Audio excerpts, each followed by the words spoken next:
सत साहेब भगत जी। भगत जी अब किस किस की भगत माने। भगत तो उलझन में पड़ गया। इधर पड़ा तो कुआर, इधर पड़ा खाई, बीच में फंस गए मेरे भाई। अब क्या करें। अब ये साला संजय बकवास कर रहा है और कुछ। नानक वाली आत्मा, नानक वाली आत्मा। अब नानक जी सतलोक गए। सतलोक में जाकर के दोबारा यहाँ यहाँ जिसका मोक्ष हो गया, इस जन्म मरण से छुटकारा पाना होता है भगत जी। इस जन्म मरण से छुटकारा पाना होता है। और नानक जी वो कह रहा है कि नानक जी की आत्मा यहाँ पे आ गई। बता फिर नानक जी का मोक्ष नहीं हुआ फिर? क्योंकि नानक जी तो आ गए यहाँ पे इस मृत्यु लोक में। अब मोक्ष का मतलब होता है कि जो मृत्यु लोक में कभी आए नहीं। क्या करे यार वो। चक्कर में फंस गए भाई क्या। इधर पड़ा कुआ, इधर पड़ा खाई। यानी कि भक्तों को बिलो दिया, लोगों ने बिलो दिया, खींचड़ी बढ़ा दिया। साले मरो तुम, ऐसे मरो।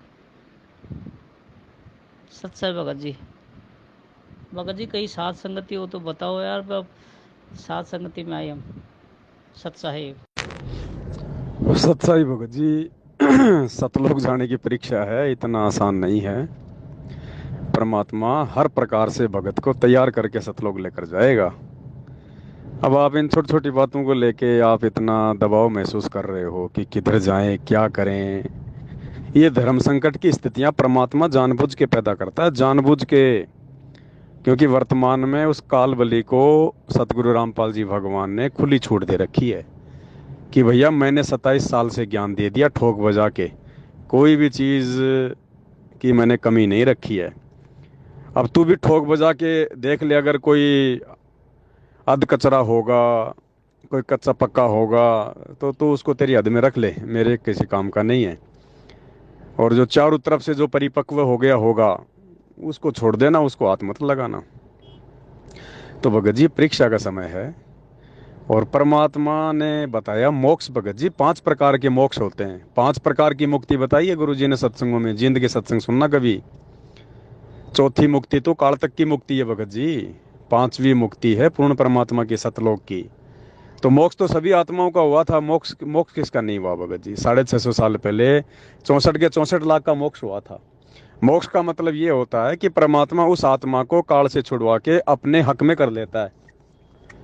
और फिर कभी न कभी किसी न किसी जन्म में फिर परमात्मा उसको मानव जन्म दे के उस आत्मा को पार लगा के छोड़ता है। उसको भी मोक्ष कहते हैं। मतलब परमात्मा 84 लाख योनियों में नहीं जाने देता, उसको भी मोक्ष ही कहते हैं।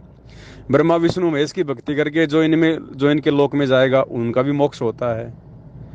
जो ब्रह्मलोक की साधना करके ब्रह्मलोक में जाता है, उसको भी मोक्ष प्राप्त कहते हैं। और सतलोक की जो मुक्ति है, पूर्ण मोक्ष, वो मोक्ष भगत जी अब होगा वर्तमान में। आपने सुना नहीं सत्संग में गुरु जी कहते हैं 650 साल पहले 64 लाख में एक भी पार नहीं हुआ। तो नानक जी भी तो 64 लाख में थे भगत जी, वो कैसे पार हो जाएंगे? वर्तमान में होगा सबका जन्म भगत जी। 4 युगों में किसी का मोक्ष नहीं हुआ, इतिहास उठा के देख लो। 4 युग बीत गए, एक भी आत्मा का मोक्ष नहीं हुआ। 4 युगों से परमात्मा आत्मा को तैयार करता है मोक्ष के लिए। और प्रथम नाम दे दे के वर्तमान समय तक उसके मानव जन्म करता हुआ लेके आता है। अब होगा मोक्ष तो भगत जी, चाहे नानक हो, चाहे दादू जी हो, और चाहे मीरा जी हो, चाहे धन्ना जी हो, चाहे रविदास हो, चाहे कमाली हो, कोई भी हो भगत जी, चाहे सुल्तान आदम होगो।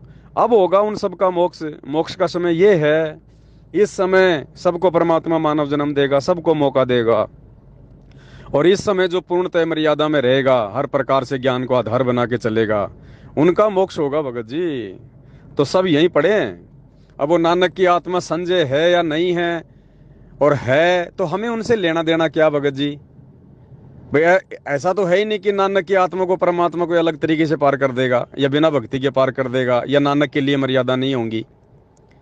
मर्यादा सबके लिए है भगत जी। आत्मा कोई छोटी बड़ी नहीं होती है, ध्यान रखना। परमात्मा के लिए तो गधे की आत्मा भी उतनी ही जो है प्रिय है, और नानक की आत्मा भी उतनी प्रिय है। तो ये हमें, हम ऐसे किसी भगत के झांसे में क्यों आए कि मैं नानक की आत्मा हूँ, मैं दादक की आत्मा हूँ, मैं फलाने की आत्मा हूँ? होगा भाई, हमें क्या लेना देना? हम भी तो आत्मा ही हैं, हम कोई बिना आत्मा के थोड़ी हैं। और क्या पता हम उस नानक से भी बड़ी आत्मा हो। तो इन बातों से कोई लेना देना नहीं होता है। ये तो काल के एजेंट होते हैं जो भ्रमित करते हैं भक्तों को इस प्रकार की बातें बोल के। किसी को नहीं पता वर्तमान में कौन नानक की आत्मा है और कौन दादू की है और कौन किसकी आत्मा है। अब डींग चाहे कोई मारता रहो अपने हिसाब से, हमने डींग मारने वाले के हिसाब से थोड़ी चलना है। कल को कोई कह देगा कोई दूसरे पंथ वाला कि जी हमारे पंथ में पूर्ण मोक्ष है, तो ये तो सारे कहते हैं। कौन सा ऐसा पंथ वाला जो ये नहीं कहता कि हमारे पंथ में मोक्ष नहीं है, या फिर हमारे गुरु जी जो है वो पूरे गुरु नहीं है। किसी से जाके पूछ लो। आज ही अगर कोई नया कोई काल ने एजेंट खड़ा किया उससे भी जाके पूछ लो, वो भी ये कहेगा कि मैं हूं पूर्ण गुरु धरती पे और मेरी शरण में आने से मोक्ष होगा। तो भगत जी इन सब बातों से निर्णय निकाल के और दृढ़ता के साथ भक्ति पे टिके रहने के लिए तो परमात्मा ने इतना अनमोल ज्ञान दिया है। मालिक को नहीं पता कि वही इन आत्माओं के चारों तरफ काल के एजेंट फैले हुए हैं, लाखों की संख्या में गुरु धर्म गुरु हैं। और अब मेरी भी संगत में से कई ऐसे खड़े हो जाएंगे भ्रमित करने वाले काल के एजेंट। तो इसीलिए परमात्मा ने 27 साल से पहले ज्ञान दिया है भगत जी, और ज्ञान दे के फिर परमात्मा परीक्षा लेता है। पार होने का समय अब है। अब आज से पहले तो परमात्मा ने 7 मंत्र भी पूरे नहीं दिए। आपने सत्संग नहीं सुने क्या? बीच बीच के 5 मंत्र दिया करते थे परमात्मा। 7 मंत्र भी पूरे नहीं दिए किसी को परमात्मा ने आज से पहले।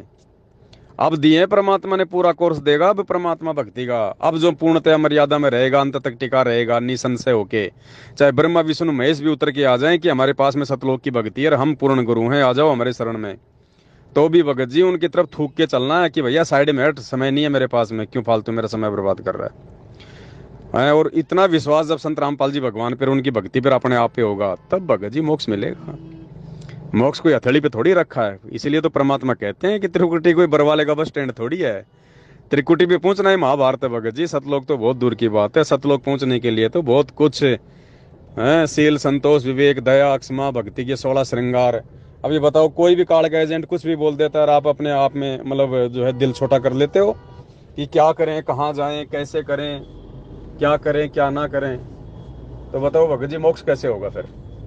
मोक्ष के लिए तो अटल होके चलना पड़ेगा, दृढ़ होके, दृढ़ होके। चाहे काल भी, चाहे भगत जी बंदूक लेके क्यों ना उतर जाए और कनपिटी भी रख दे, तो भी उसको ये कहना कि भाई कोई बात नहीं, अगर तेरे हाथों मेरी मौत लिखी है तो तू मार दे भाई, बाकी तो मेरे सतगुरु के हाथ में है। झुकना नहीं है भगत जी, झुकना नहीं है ज्ञान आधार से किसी के भी आगे। अब केवल सिजदा एक के आगे करना है, झुकना केवल एक के आगे है, सतगुरु रामपाल जी भगवान के आगे। बस इन्हीं के आगे सरेंडर होना है। बाकी ज्ञान से, ज्ञान आधार से किसी के आगे सरेंडर नहीं होना। बाकी तो आदि नहीं रख के चलना, हाथ जोड़ के चलना है, वो तो मालिक ने सिखाया। लेकिन भक्ति मार्ग में केवल परमात्मा के आगे सरेंडर होना है और किसी के आगे नहीं भगत जी, तब जाके मोक्ष मिलेगा। सब यहीं आएंगे जितने भी पढ़े हैं, जितने भी टॉप मोस्ट आत्मा परमात्मा जिनके नाम गिनाते हैं ना, जिनके आज हमारे को उदाहरण दिए जाते हैं, शिमली, मंसूर, मीरा, धन्ना, रैदास, नानक, दादूर, फलाना, दिखनार हैं, ये रंका बंका और आपका ये अर्जुन सरजुन, सब यहीं धक्के खा रहे हैं भगत जी, कोई पार नहीं हुआ। और ये जितने भी महापुरुष परमात्मा नाम गिनाते हैं, इनमें 90% साध संगति से जुड़े हुए हैं। 90% आत्माएं साध संगति में हैं, क्योंकि ऐसी आत्माओं को परमात्मा और अच्छी भक्ति करवाता है। वो राजनीति करने वालों में नहीं है, वो अच्छी अच्छी आत्माएं, वो खेल के स्टेडियम बनाने में सहयोग करने वाली आत्माएं नहीं है भगत जी। वो सारी आत्माएं सात संगतियों में जुड़ी हुई हैं भगत जी, अपनी मर्यादा में रह के भक्ति कर रही हैं। तो भगत जी ऐसे किसी लल्लू पंजू के बहकाव में मत आओ, परमात्मा धरती पे है, रह जाओगे। ये धर्म संकट की स्थितियां परमात्मा जानबूझ के पैदा करता है भगत को देखने के लिए कि कच्चा हीरा कृच हो नहीं सहे घनमार, ऐसा ये मन हो रहा लेखा ले करतार। ऐसे थोड़ी ले जाएगा परमात्मा सतलोक में। अब ऐसे रास्ते में कोई आपको काल का एजेंट कोई भ्रमित कर देगा, फिर क्या करोगे? वापस पटकेगा परमात्मा। तो यहीं से परमात्मा तैयार करेगा, जो धरती पे तैयार हो जाएगा वही त्रिकुटी पे जाएगा और वही त्रिकुटी से परमात्मा के विमान में बैठेगा। इतनी दृढ़ता चाहिए इस मार्ग में भगत जी, इतनी दृढ़ता। आत्मा को परमात्मा ने ऐसे छोड़ रखा है जैसे दांतों के बीच में जीभ होती है ना, 32 दांतों के बीच में जीभ कैसे होती है, कैसे अपना बचाव करती है।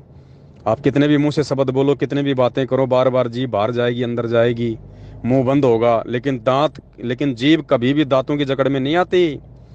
दांत के आपस में मिलने से पहले वो अंदर हो लेती है। तो भगत जी इसी प्रकार से हमने इस भक्ति मार्ग पे परमात्मा के ज्ञान को आधार बना के चलना है। ये 32 दांत है ना, ये काल के एजेंट हैं, और ये अकेली आत्मा बेचारी फंसी हुई है, और जो बुद्धि है वो है परमात्मा, कि कौन सा दांत कब बंद होने वाला और कब मुझे जीव को बाहर करना है, कब मुझे जीव को अंदर लेना है। तो परमात्मा शब्द रूप में, यानी जैसे बुद्धि होती है, बुद्धि दिखाई थोड़ी देती है, लेकिन बुद्धि से ही सारे काम हो रहे हैं ना, ऐसे ही परमात्मा शब्द रूप में साथ रहेगा इस आत्मा के साथ में। और इन काल एजेंटों से कैसे बचना है, कैसे नहीं बचना है, उसके लिए तो परमात्मा ने इतना ज्ञान दिया भगत जी, इतना सब कुछ हमारे को समझाया है, रातों को अपनी नींदें खराब की है भगवान ने। तो अब दृढ़ हो जाओ, दृढ़ दृढ़, ये मोक्ष का समय है। ऐसे छोटी छोटी बातों को लेके, आज तो वो नानक जी, आज तो नानक बन गया कि मैं नानक हूँ, कल को कोई कह देगा मैं तो गरीबदास हूँ, फिर क्या करोगे आप? तीसरा कोई कह देगा मैं तो संत रामपाल जी हूँ। कहाँ जाओगे भगत जी? हैं? ये अपने अंदर खुद लेके आओ दृढ़ता, इन बातों के जवाब खुद दो। ये मन जो बकवाद कर रहा है ना, इस मन को परमात्मा के ज्ञान आधार से खुद जवाब दो। खुद मन से लड़ना सीखो भगत जी, परमात्मा हाथ पकड़ के कब तक चलाएगा? खुद खुद लड़ना पड़ेगा भगत जी। आशीर्वाद तो भगवान का रहेगा, लेकिन लड़ाई खुद ने लड़नी पड़ेगी ज्ञान आधार से। सत साहेब।